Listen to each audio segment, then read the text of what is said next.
اور رزق بڑھانے کا ایک آسان راستہ بتاتا ہوں.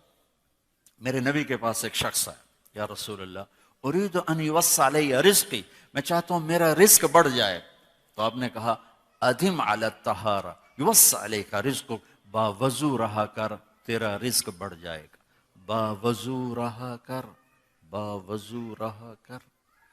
کئی خواتین کا بھی فون آتے ہیں, مرد بھی پوچھے, غصہ بہت آتا ہے, کوئی وظیفہ بتائیں. میں نے کہا وظیفہ کوئی نہیں, باوضو رہو, چونکہ غصہ آگ ہے اور آگ کو پانی بجھاتا ہے. اس لیے میرے نبی نے فرمایا غصہ آئے وضو کرو, پانی پیو, کھڑے ہو بیٹھ جاؤ, بیٹھو لیٹ جاؤ, تو تم باوضو رہو, تمہارا غصہ نیچے چلا جائے گا. ختم تو ہو نہیں سکتا لیکن نیچے چلا جائے گا, قابو میں آ جائے گا.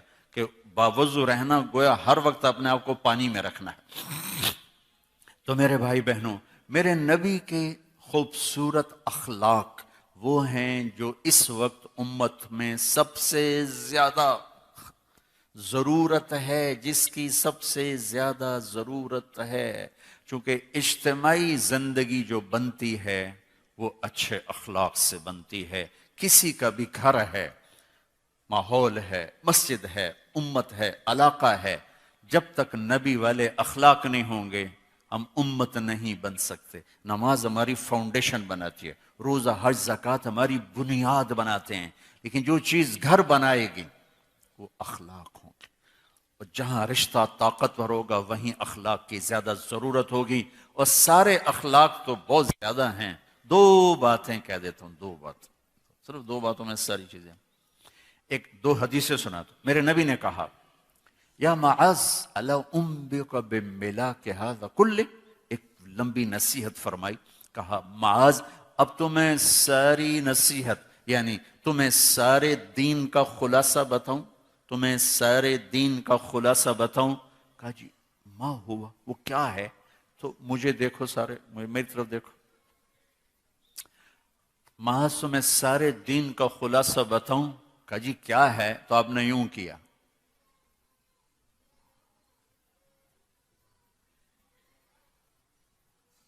دیکھو یہ نہیں فرمایا کہ زبان پہ قابو رکھو, کر کے دکھایا. پھر کہا کف ھذا, اس زبان پہ قابو رکھ. کس کو کہہ رہا ہے؟ معاذ بن جبل, جن کے بارے میں میرے نبی نے کہا قیامت کے دن میری امت کے علماء کا جھنڈا معاذ بن جبل کے ہاتھ میں ہو. اتنے بڑے آدمی ہیں. اور 4 سال پہلے میں اردن گیا تو ان کی قبر پہ حاضری دی اور دعائے اپنا فاتحہ کے لیے میں مزار میں داخل, اور سارے مزار میں خوشبو تھی. میں سمجھا جو قبر پہ چادریں ہیں وہاں سے خوشبو آ رہی. دعا کر کے میں چلا گیا, نماز تھی, بیان تھا. بیان سے فارغ ہو کر پھر دوبارہ میں گیا تو پھر میں کھڑا یہی سوچ رہا تھا, خوشبو. تو ایک صاحب وہاں کھڑے تھے, وہ مجھے شاید انہوں نے میرے چہرے کو پڑھ لیا. کہ آپ خوشبو محسوس کر رہے ہیں؟ میں کہا جی کر رہا ہوں. کہ آپ کا کیا خیال ہے ان چادروں میں ہے؟ 6-7 چادریں تھی. میں کہا جی. کہ آپ سونگو. میں نے ایک ایک چادر کو سونگا, کوئی خوشبو. اس نے مجھے بتایا کہ یہ اس قبر سے خوشبو آ رہی. اور 18 ہجری میں وہ بندہ زمین کے نیچے دفن ہوا, اور میں 1434 میں گیا. 1400 سال سے بھی اوپر زمانہ گزر چکا, اس کی قبر مہک رہی ہے, مہک رہی ہے, مہک رہی ہے. اس کو یوں کر کے سمجھایا, بھائیو میرے رب کی قسم, بڑے بڑے ٹرالوں کو بریک لگانا آسان ہے, جٹ جہازوں کو بریک لگانا آسان ہے, یہ کھل جائے تو اسے روکنا بڑا مشکل ہے. اس لیے میرے نے کہا کف ھذا, زبان روکو, زبان روکو. اس سے گالی, اس سے جھوٹ, اس سے غیبت, اس سے چغلی, اس سے بہتان بازی, اس سے طنز طانے کا یہ نکال دو. سب سے پہلا جو اس وقت کرنے کا کام ہے وہ آپس کی محبتوں کو بڑھانے کا ہے, اور محبتوں کو بڑھانے کے لیے سب سے پہلا کام ہے زبان, زبان, زبان. میرے نبی نے فرمایا صدقہ کرو. کہا جی ہمارے پاس تو ہے نہیں کچھ. کہا تیرا میٹھا بول بھی صدقہ ہے. تیرا کچھ نہیں، صرف تیری روٹی پوری ہوتی ہے، کوئی $1 بھی نہیں بچتا ہے. تو آپ نے کہا لوگوں سے میٹھا بول بولا کر، یہ تیرے لیے صدقہ ہے. میرے نبی سے پوچھا گیا مل اسلام، یا رسول اللہ اسلام کیا ہے؟ تو میرے نبی نے فرمایا طیب الکلام و اطعام الطعام. میرے نبی نے فرمایا زبان کا میٹھا بول اور لوگوں کو کھانا کھلانا، یہ اسلام ہے. کچھ نہیں ہے میرے پاس، زبان کا بول میٹھا کر، کچھ نہیں کھلانے کو، پانی پلا دو. وہ مہمان کو پوچھتے ہیں چائے تو نہیں پیو گے؟ ہن کہیں پیونی. شربت تو نہیں پیئیں گے؟ سبحان اللہ، کیا میزبانی. چائے تو نہیں پیئیں گے. ہمارے استاد صاحب تھے رحمت اللہ علیہ، مولانا سعید خان صاحب. تو میں بیٹھا تھا تو کچھ مہمان آئے تو خادم نے کہا جی ٹھنڈا پیئیں گے کہ گرم؟ تو وہ ناراض ہو گئے.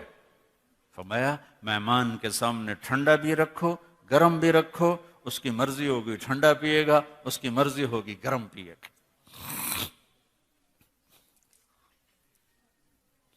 تو بھائیوں بہنوں، زبان کے بول پہ قابو پانا، زبان کو یہاں رشتہ ہے، ماں باپ سامنے ہیں، زبان اور قابو.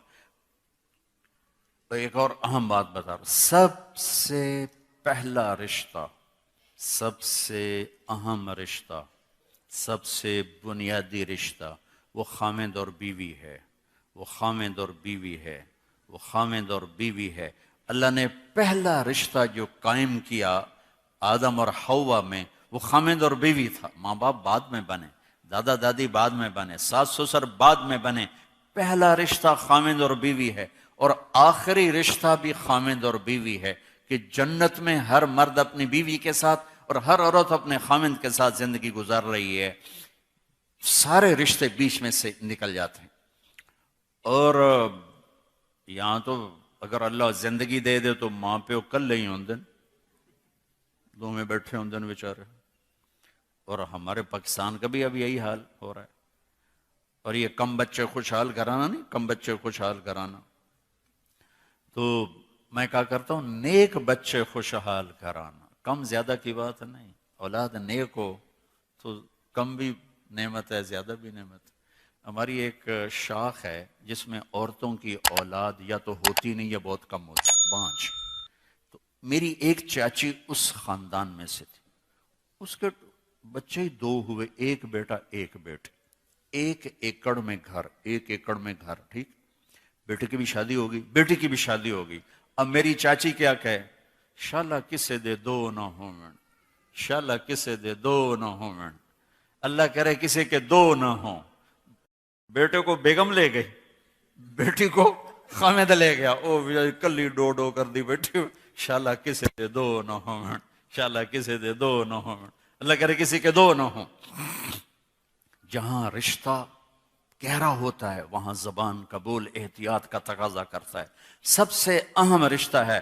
اللہ نے کسی رشتے کو یہ نہیں کہا کہ یہ میری نشانی ہے. صرف ایک رشتے کو اللہ نے کہا یہ میری نشانی ہے، وہ خامد اور بیوی ہے. تمہیں اولاد دی، اللہ کہتا ہے میری نشانی. تمہیں ماں باپ دیے، اللہ کہتا ہے میری نشانی. ایسے نہیں، صرف ایک رشتہ. من آیاتہ، من آیاتہ، میری بہت بڑی نشانی ہے. ان خلق لکم من انفسکم ازواجا لتسکنوا الیہا، میری بہت بڑی نشانی ہے کہ میں نے تمہیں خامد اور بیوی کے رشتے میں جوڑا. یہاں زبان کا بول بہت احتیاط کو چاہتا، بہت احتیاط. چونکہ گھر جب بنتا ہے تو معاشرہ بنتا ہے، اور گھروں کو جس چیز نے توڑا یہ زبان ہے. قوم کو جس چیز نے توڑا یہ زبان ہے. معاشروں کو جس چیز نے توڑا وہ یہ زبان ہے. بھائی کو بھائی سے توڑ دیا وہ یہ زبان ہے. دوست کو دوست کا دشمن بنایا وہ یہ زبان ہے. رشتے سفید ہو گئے وہ یہ زبان ہے. آپس میں قتل و غارت تک پہنچے یہ زبان ہے. زبان جس کی قابو میں آ گئی. اس لیے میرے نبی نے کہا میرے پورے دین کا خلاصہ ہے زبان قابو میں رکھ. محبت کا بول بولنا سیکھیں بھائیو، جیسے نماز نہیں سیکھتے، روزہ سیکھتے، حج سیکھتے ہیں، زکوٰۃ سیکھتے ہیں۔ یہ ماں باپ کے ذمہ ہے، میرے ذمہ ہے کہ میں سیکھوں کہ میں ایسا کیسا بولوں کہ میں کسی کا دل نہ توڑوں،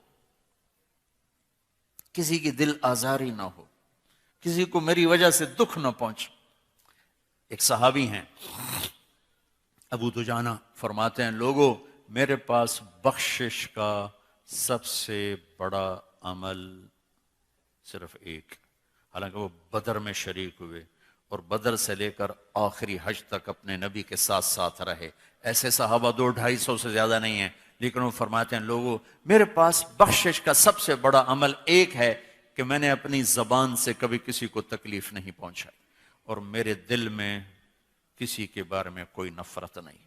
میرے بھائی بہنوں، آپ ایک دور دراز ملک میں پہنچ چکے ہیں، آپس کی امت بن کے چلنا ہے تو معاف کرنا سیکھنا ہوگا، درگزر کرنا سیکھنا ہوگا، زبان کا بول میٹھا بنانا ہوگا، گھر سے غیبت کو نکالیں، طنز طانے کو نکالیں، کوئی شدت کمی بیشی ہو تو صبر کر جائیں، برداشت کر جائیں، اس کی ٹھنڈک اور محبت کو آپ ساری زندگی محسوس فرمائیں۔ غصے کا نکال دینا تھوڑی دیر کی سیٹسفیکشن ساری زندگی کی ندامت ہے۔ لقمان علیہ السلام کا فرمان ہے چپ رہنے پہ کبھی نہیں پچھتایا، ہمیشہ اپنے بول پہ پچھتایا۔ تو بھائیو، اپنے اندر امت بننے کی اگر رونق دیکھنا چاہتے ہیں تو یہ زبان کا بول، زبان کا بول، زبان کا بول، اسے میٹھا بنانے کی کوشش کریں، اسے درگزر کرنے کی کوشش کرو، معاف کرنے کی، گالی کے جواب میں گالی نہ ہو، یا چپ ہو جاؤ یا دعا دو، برائی کے بدلے میں برائی نہ ہو، اچھائی کرو، اللہ کی چھاؤں آپ کے اوپر ہو جائے گی۔ ناظرین کرام، امید کرتا ہوں آپ کو آج کی ویڈیو پسند آئی ہوگی، تو لائک، کمنٹ اور شیئر کرنا نہ بھولیے گا۔ اللہ حافظ۔